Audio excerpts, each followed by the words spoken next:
வரலாற்று பதிவுகளை காலம்தான் டிசைட் பண்ணுது.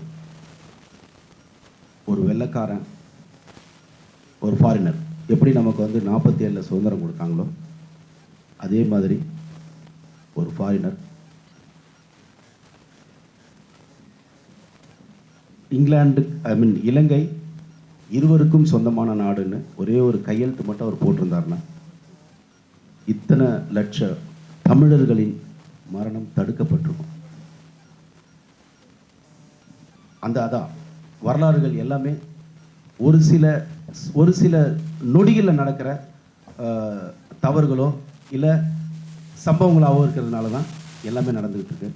ஸோ அந்த ஒரு ரெக்கார்ட் படி பார்த்தீங்கன்னா ஒரு ஒரு ஒரு வெள்ளைக்காரன் கையெழுத்து போட்டதுனால மட்டும்தான் இன்னைக்கு இலங்கைங்கிற நாட்டில் தமிழர்கள் அழிஞ்சுக்கிட்டு இருக்காங்க. தமிழர்களுக்கு குரல் கொடுக்கறதுக்கே பயமா இருக்கு. அந்த ஒரு நிலை திருப்பி திருப்பி ஏற்பட்டுக்கிட்டு இருக்கு. ஸோ நிச்சயமா இதன் மாற்றம் மீண்டும் தொடங்கும். இந்த இடத்துல உலகமே ஒரு 3 போட்டோவை மட்டும் பார்த்துட்டு ஐயோ இந்த புள்ள எப்படி இருக்கும், இந்த புள்ள எப்படி இருக்கும், கொலு கொலுன்னு இருக்க. நேற்று கூட ஒருத்தர் சொன்னாங்க, ஆமாங்க அந்த கொலு கொலுன்னு ஒரு புள்ள இருந்தது, அதான் கொலு கொலுன்னு இருக்கிற அந்த குழந்தைய பார்த்து கொலை பண்ண எப்படி மனசு வந்ததுன்னு தெரியல, பண்ணிட்டாங்க. ஹிட்லர்களால் சூழப்பட்டு கொல்லப்பட்ட ஒரு குழந்தை அது. அந்த குழந்தைய இப்போ உங்களுக்கு நான் அறிமுகம் செய்கிற வாய்ப்பை எனக்கு தந்த இறைவனுக்கு இப்போ நான் நன்றியை சொல்கிறேன். பாலாவை பற்றி, ஏன்னா ஷூட்டிங் ஸ்பாட்டில் ஆக்சுவலி இவரோட ஒரிஜினல் பேர் சத்யா.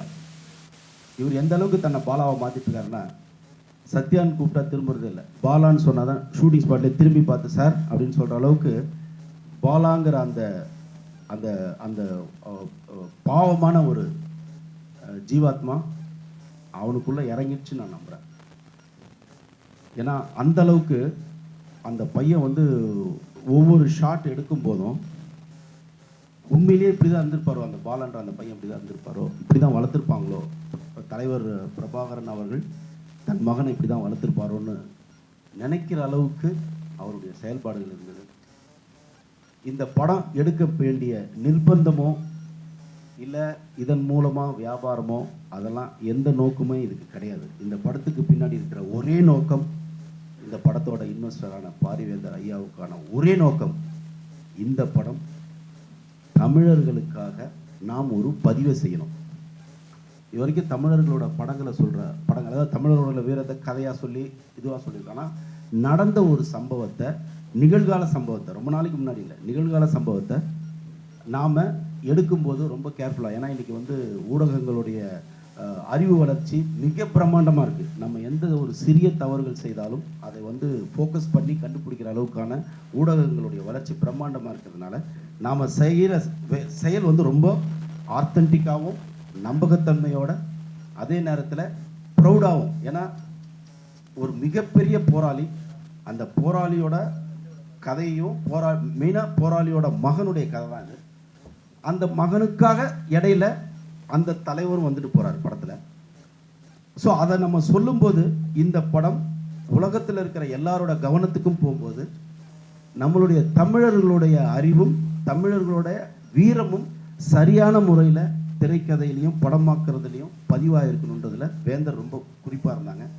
அதுக்காக ஸ்கிரிப்டுக்கு மட்டுமே நாங்கள் நீண்ட காலம் டைம் எடுத்துக்கிட்டு, அதுக்கப்புறம் அந்த ஸ்கிரிப்டுக்கான தேடல், அதாவது ஒரு படம் வந்து மணிரத்னம் சார் அடிக்கடி சொல்லுவாங்க, ஒரு படம் நம்பப்படுகிற நிலைக்கு எப்போ வருதுன்னா தேர்ந்தெடுக்கப்படும் நடிகர்களை வைத்து தான். அதுவே ஒரு டைரக்டருக்கு 50% வேலை முடிஞ்சிடும். என்னை பொறுத்த வரைக்கும் பாலாவை நான் செலக்ட் பண்ணதுலேயே என்னோட 100% வேலை முடிஞ்சு போச்சு. அந்த அளவுக்கான ஒரு பர்ஃபெக்ட் மேட்ச் வந்து எனக்கு பாலாவை செலக்ட் பண்ணோடனே எனக்கு கிடைச்சிது. அண்டு ஷூட்டிங் அப்போ எனக்கு கிடைச்ச அனுபவங்கள், இந்த படம் நிச்சயமாக தமிழர்களுடைய மரியாதையை உலக அரங்கத்தில் அரங்கேற்றுங்கிற ஒரு நம்பிக்கை எனக்கு வந்தது. இந்த படத்தில் ஒன்றை தான் நாங்கள் வந்து குறிப்பாக சொல்லியிருக்கோம். மேபி அதுதான் ஒரு காரணம், நாங்கள் சென்சார் கூட வாங்குறதுக்கான காரணமாக கூட இருக்கும்னு நினைக்கிறேன். இந்தியாவுக்கு விடுதலை புலிகள் எதிரானவர்கள் அல்ல. அதை நான் வந்து திருப்பி ஷூட்டிங் நடக்கிற இடங்கள்லையும் சரி, எல்லா இடத்துலையும் பர்மிஷன் கேட்க போகும்போதும் சரி, நான் வந்து திருப்பி அவங்க மைண்டில் சொன்னதே என்னென்னா, இந்த கதை சொல்ல வர பாயிண்ட் என்னென்னா, இந்தியாவிற்கு எதிரானவர்கள் விடுதலை புலிகள் அல்ல, தமிழுக்காக போராடியவர்கள் அல்ல, இலங்கை தமிழர்கள் இந்தியாவுக்கு எதிரானவர்கள் அல்ல. நம் மொழி பேசுகிற ஒருத்தன் அங்கே வந்து ஒரு குற்றவாளியாக பார்க்கும்போது நம்மளையும் குற்றவாளியாக தான் பார்ப்பாங்க. ஸோ இந்த நிலை மாறணும். அவங்களுடைய போராட்டம் நியாயமான போராட்டன்றதை இந்தியர்கள் தெரியணும். சில சம்பவங்கள் நடந்தது, அது எல்லாருக்குமே தெரியும். ஸோ அந்த ஒரு சம்பவத்தை முன்னிலை நிறுத்திக்கிட்டு அவங்க கெட்டவங்கன்னு சொல்லாமல் அவர்கள் இந்தியாவை நேசித்தார்கள், இப்போதும் நேசித்து கொண்டு இருக்கிறார்கள்ன்றதுனால தான் வி லவ் இந்தியான்னு சொல்லிட்டு நாங்கள் அதை மெயினாக ஃபோக்கஸ் பண்ணோம். ஸோ அதுதான் எல்லாருக்குமே, இது இந்தியாவுக்கு எதிரான படம் கிடையாது. இந்தியாவை இன்னும் சொல்ல போனால் இந்தியாவை பிரபாகரன் என்ற அந்த போராளி மாவீரன் நேசித்தார் என்றதை நாங்கள் இந்த படத்தில் சொல்லியிருக்கோம். சென்சார் அதுதான், சென்சார் வாங்கிட்டோம். இந்த படத்தில் நான் இந்த படம் சார் கேட்ட மாதிரி இந்த பிரச்சனை எதுவும் வரக்கூடாது, என்னை நம்பி இன்வெஸ்ட் பண்ணவர்களுக்கு ஒரு வேலை ஏதாவது ஒன்று வந்துடுச்சுன்னா அது நமக்கு தவறாக இருக்குன்றதுக்காக முதல்ல சென்சார் ஆஃபீஸர்கிட்ட போய் டிஸ்கஸ் பண்ணேன். ஏன்னா அப்போ வந்து கொழுந்து விட்டு எரிஞ்சிக்கிட்டு இருந்தது. நான் இன்னும் சொல்ல போனால் அந்த ஸ்கிரிப்டுக்கு நான் போகும்போது ஸ்ரீலங்கன் அவங்களுடைய எம்பசிக்கு முன்னாடி மிகப்பெரிய ஊர்வலம் நடந்துக்கிட்டு இருந்தது. நம்ம தலைவர் வைகோ அவர்களுடைய தலைமையில் பெரிய ஒரு ஆர்ப்பாட்ட ஊர்வலம் நடந்துகிட்டு போது நாங்கள் கிராஸ் பண்ணி போய் அப்போ வந்து அவ்வளோ பரபரப்பாக இருந்தது. லாஸ்ட் இயர் பிப்ரவரி மார்ச். அப்போ நான் ஆஃபீஸர்கிட்ட அதுக்குள்ளே ஒரு ஐடியாவை நான் ரெடி பண்ணிட்டோம். ஒரு 2 months ஸ்கிரிப்ட் பண்ணிட்டோம். இது ஒரு 2-3 மாதமாக அந்த பேர்னிங் இஷ்யூ இருந்துட்டு இந்த கதையை அவர்கிட்ட போய் சொல்லி, சார் இதை நாங்கள் எடுக்க போகிறோம், இது எடுக்கிறதுல ஏதாவது தவறுகள் வருமா, ஏன்னா இது ஒரு நியாயமான நம்மளுடைய என்ன சொல்கிறது ஒரு பதிவு வந்து நியாயமான பதிவு, இதை நாங்கள் செய்யலாமான்னு அவங்கக்கிட்ட கேட்டப்போ ஸ்கிரிப்டை சொல்லுங்கன்னு சொன்னாங்க. ஸ்கிரிப்டை ஃபுல்லாக சொன்னேன், கதையோட ட்விஸ்ட்டு எங்கெங்கெல்லாம் என்னென்ன பாயிண்ட் வருதுன்னு சொன்னப்போ அவங்களே கிளைமேக்ஸில் சில சஜஷனை கொடுத்தாங்க. இதெல்லாம் நீங்கள் பண்ணிவிடுங்க, இது பண்ணிங்கன்னா வேறு மாதிரி இருக்கும் அப்படின்னு சொன்னாங்க. So with censor board officer டிஸ்கஷனுக்கு அப்புறம் தான் இந்த ஷூட்டிங் போகணும். அதனால் எங்களுக்கு சென்சாரில் பெரிய ப்ராப்ளம் வரல.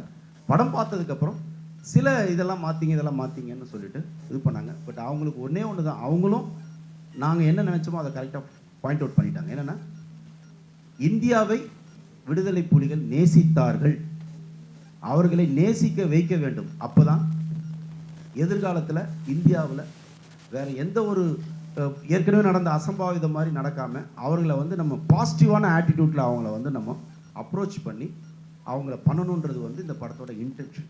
இப்போ சினிமா வந்து நடிகர்களுக்காக தமிழில் என்ன ஒரு நல்ல விஷயம் மாற்றம் ஏற்பட்டுருக்கு, வேறு எந்த லாங்குவேஜ்லையும் அது நடக்கலை, தமிழில் மட்டும்தான் நடந்திருக்கு. எல்லா லாங்குவேஜ்லேயும் கதாநாயகர்களை பார்த்து ரசிகன் தன்னை அப்படி ஃபீல் பண்ணிக்கிறான். இங்கே தன்னை மாதிரி கதாநாயகன் இருக்கணுங்கிற நிலைக்கு நீங்களாம் அவங்கள மாற்றிட்டீங்க. அதனால் எந்த படம் வேணால் எடுக்கலாம், ஆனால் எடுக்கிறது நியாயமாக இருக்கணும். அந்த ஒரு நிலைக்கு இன்றைக்கி தமிழ் சினிமா வந்திருக்கு, ரசிகர்கள் வந்துட்டாங்க, நீங்கள் அவங்களை தயார்படுத்திட்டீங்க. அதோட விளைவு தான் இது. இந்த பாயிண்ட்டுக்கு கரெக்டான பையனை நம்ம பிடிச்சி போட்டால் 2.5 மணி நேரம் ஹோல்டு பண்ண முடியும். அதுக்கப்புறம் சுவாரஸ்யமான திரைக்கதை, அது பண்ண வேண்டியது என் பொறுப்பு. ஸோ இந்த பையன் தான் இந்த படத்தோட ஒரு ரஜினிகாந்தை வச்சு நம்ம படம் பண்ணால் ஒரு என்ன எக்ஸ்பெக்டேஷனை கிரியேட் பண்ண முடியுமோ அதை இவரை வச்சு பண்ணால் முடியும்னு எனக்கு ஒரு நம்பிக்கை இருந்தது. அந்த நம்பிக்கையினோட செயல்பாடு தான் இந்த முழு படம். ஸோ அதுக்கு வந்து இந்த பையன் தான் எனக்கு வேணுன்றதுக்காக நான் பல ஸ்கூலில் போய் தேடினப்போ நிறைய பேர் மோர் தென் 100 பாய்ஸ் வந்து நாங்கள் செலக்ட் பண்ணி அதில் ஒவ்வொரு வாட்டி எனக்கு ஆல்மோஸ்ட் நியர்பைன்னு நான் செலக்ட் பண்ணதில்லை. இவரும் இன்னொரு பையனையும் நான் செலக்ட் பண்ணி ஐயா கிட்ட கொண்டு போய் காட்டினேன். ஐயா நான் பார்த்ததில்ல, இந்த 2 பேர் எனக்கு நம்ம பெட்டர் சாய்ஸாக இருக்குது அப்படின்னேன். பட் ஐயா தான் வந்து இந்த பையன் இன்னும் மோர் அந்த கதைக்கு ரொம்ப ரிலேட்டடாக இருக்கார், இவரை செலக்ட் பண்ணுங்கன்னு செலக்ட் பண்ணுறதுல மெயினாக செலக்ட் பண்ணது ஐயா வேந்தர் ஐயா தான் தம்பியை செலக்ட் பண்ணாங்க. தமிழ் உள்ள இந்த படத்தில் ஆரம்பத்தில் இந்த படம் எதற்காக எடுக்கப்பட்டதுங்கிற ஒரு சின்ன விதை அவருடைய எழுத்தின் மூலமாக தான் ஆரம்பிக்கும். அவர் நடிக்கலை, ஆனால் படத்தில் விதை அவரின் எழுத்தின் மூலமாக தான் இந்த விதை மரமாகி பல விஷயங்களை செய்யுது. அப்புறம் இந்த படத்தில் அவர் ஒரு பாட்டு எழுதியிருக்காங்க, நீ பார்த்த புலிப்பார்வை வருங்கால வரலாறு, வரலாற்றின் முதற் பக்கம் வந்திடும் உன் பெயர் என்றோ அப்படின்ட்டு இந்த பையனுடைய பார்வையை இன்ஸ்பயராக எடுத்துக்கிட்டு அந்த பையன் எப்படி வளர்க்கப்பட்டிருப்பார், என்னென்னலாம் அவருக்கு சொல்லிக் கொடுக்கப்பட்டிருக்கும், எதன் அடிப்படையில் இந்த பார்வை வந்தது, எப்படி வர முடியுமா, வராது. நம்ம சுற்றி கேமரா இருக்கும்போதே பயமாக இருக்குது, நம்ம கரெக்டாக பேசுகிறோமான்ற ஒரு பயம் இருக்குது. ஆனால் சுற்றி துப்பாக்கிகள், தோட்டாக்கள், எந்த நேரமும் சீறி பாயிற தோட்டாக்கள் சுற்றி இருக்கும்போது அவ்வளோ ஒரு அசால்ட்டாக ஒரு பார்வையை வீசணும்னா என்னெல்லாம் சொல்லி கொடுக்கப்பட்டு வளர்த்திருப்பார், அவங்க அப்பா என்ன சொல்லி கொடுத்துருப்பாரு. மரணத்தை அவனுடைய பாக்கெட்டில் வச்சு தான் வளர்த்துருப்பார். அவங்க அப்பா வந்து மரணத்தை பாக்கெட்டில் வச்சுட்டு தான் அந்த பையன் வளர்ந்துருப்பார். ஸோ அதுதான் இந்த கதை சம்பந்தமாக வந்து தமிழகத்தில் உள்ள ஈழ ஆதரவாளர் இயக்கங்கள்கிட்ட வந்து நீங்கள் கலந்து ஆலோசனை. சீமான் சார்கிட்ட பேசிட்டேன். சீமான் என்னோட நண்பர் தான். கதையை சொல்லிட்டேன். துடிச்சிக்கிட்டு இருக்காரு படம் பார்க்கறதுக்காக. அதே மாதிரி ஐயா வந்து வைகோ அவர்கிட்ட பேசியிருக்காங்க, திருமாவளவன்கிட்ட பேசியிருக்காங்க, தலைவர் திருமாவளவன்கிட்ட பேசியிருக்காங்க. எல்லாருமே படம் பார்க்க ஆர்வமாக இருக்காங்க. அதெல்லாம் இனிமேல் ஒவ்வொரு செயலாக நடக்கும். எல்லாருக்கும் தெரியும் இப்படி ஒரு படம் எடுக்கப்பட்டிருக்கு, தலைவரை பற்றி எடுத்திருக்காங்க, படம் மகனை பற்றி எடுத்திருக்காங்க அப்படின்றது தெரியும். அதில் இவங்களாம் இன்வால்வ் ஆனதுனால இதை சரியான முறையில் தான் எடுப்பாங்கன்றதுனால அவங்க வந்து இது வரைக்கும் எதுவுமே இது பண்ணல. எல்லாருக்கும் படத்தை போட்டு காட்டப்படும்.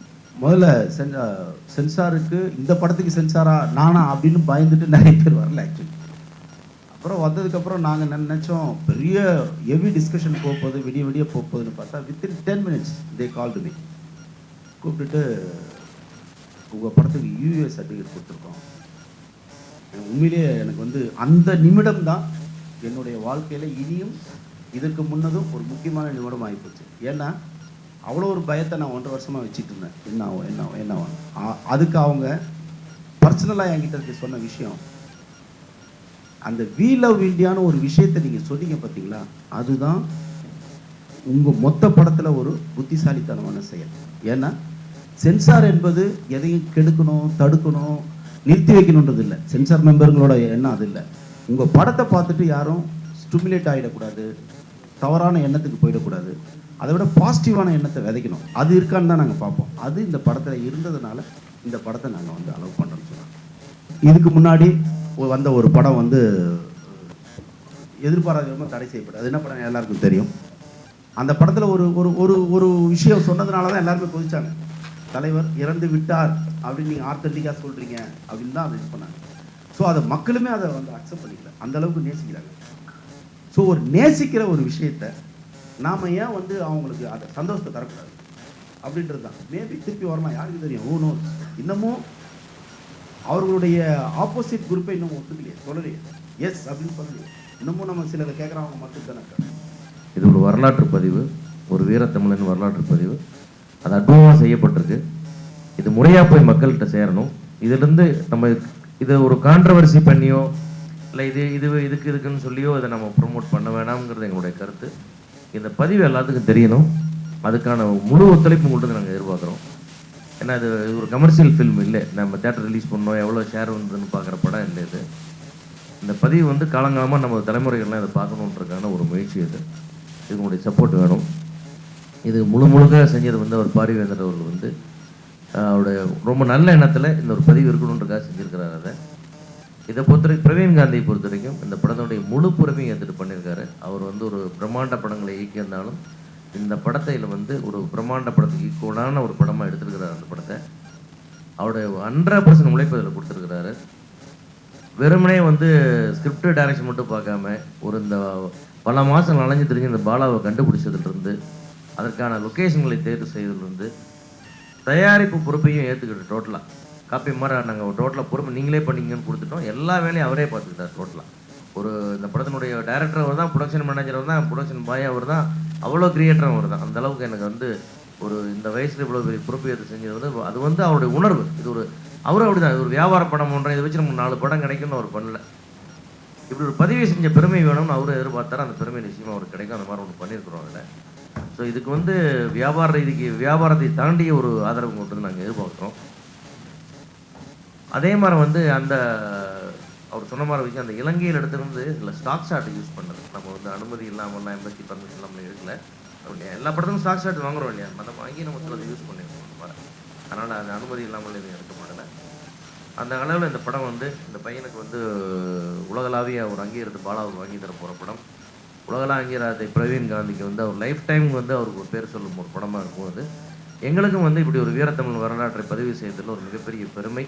இதையெல்லாம் ப்ரொமோட் பண்ண பெருமை உங்களுக்கும் நிச்சயமாக உண்டு. ஏன்னா நம்ம எல்லாருமே அந்த உணர்வு உள்ளவங்க தான். இதில் வந்து தனியெல்லாம் வேண்டுமா வேண்டாமா, இது சரியா அது சரியா 1000 கருத்து வேறுபாடு நமக்குள்ள இருந்தார்கள் கூட இந்த படுகொலையை கண்டிப்பதில் நமக்கு எல்லாருக்கும் ஒரு ஒரே கருத்து தான். நம்ம வீட்டு பிள்ளை இறந்த சுகம் தான் நம்ம எல்லாத்துக்குமே இருக்காது, நமக்கு யாருக்குமே கருத்து வேறுபாடு இல்லை. இதை சரியான முறையில் ப்ரொமோட் பண்ணி எனக்கு எல்லாத்துக்கும் இந்த படத்தை நல்லா ரீச் பண்ணுறதுக்கு உங்களுடைய முழு சப்போர்ட், ஹார்ட்ஃபுல் சப்போர்ட் விட உங்களை வேண்டியதுமே கேட்டுக்கிறேன். வணக்கங்க. ஃபஸ்ட்டு ஸ்டார்டிங்லேயே இந்த போஸ்டர்ஸ் அதெல்லாம் இதுக்கு முன்னாடி நான் வந்து ரோட்லலாம் பார்க்கும் போதுமே எனக்கு ரொம்ப இதுவாக இருந்தது, இப்படி கொண்டுட்டாங்களேன்னு. ஸோ வந்து அது பேஸ் பண்ணி ஒரு படம் எடுக்கிறாங்கன்னு சொல்லிட்டு இவர் கூட்டு செலெக்ஷன் அப்படி பண்ணும் போதும் எனக்கு ரொம்ப இதுவாக இருந்தது. நான் டெய்லியும் ப்ரே பண்ணுவேன், இது கிடைக்கணும், ரொம்ப கிடைக்கணும்னு. இது கிடைக்கணும்னு எக்ஸ்பெக்டே பண்ணல, பட் எனக்கு ஒரு ஆசை இருந்தது இந்த மாதிரி ஒரு கேரக்டராக இருக்கணும்னு. அது ஃபஸ்ட்லேருந்து பார்த்ததுலேருந்து டயலாக்ஸு அதெல்லாம் வந்து சார் எனக்கு முன்னாடியே கொடுத்து எனக்கு மெமரைஸ் பண்ணி எனக்கு சொல்லி கொடுத்துட்டு அப்புறம் தான் நான் இதில் பண்ணேன். எங்கள் டயலாக்ஸ் தான் ஹெல்ப் பண்ணுறதுக்கு எனக்கு எங்களோட ஆண்டி தான் எனக்கு ஹெல்ப் பண்ணாங்க எல்லாத்துக்கும். எங்களோட ஆண்டி அம்மாலாம் எனக்கு இது மாதிரி இப்படி இந்த மாதிரி பண்ணலாம் அந்த மாதிரி பண்ணலான்னு எல்லாம் ஹெல்ப் பண்ணாங்க. 9th படிக்கிறேங்க. மைக்கேல் சொன்னேன்.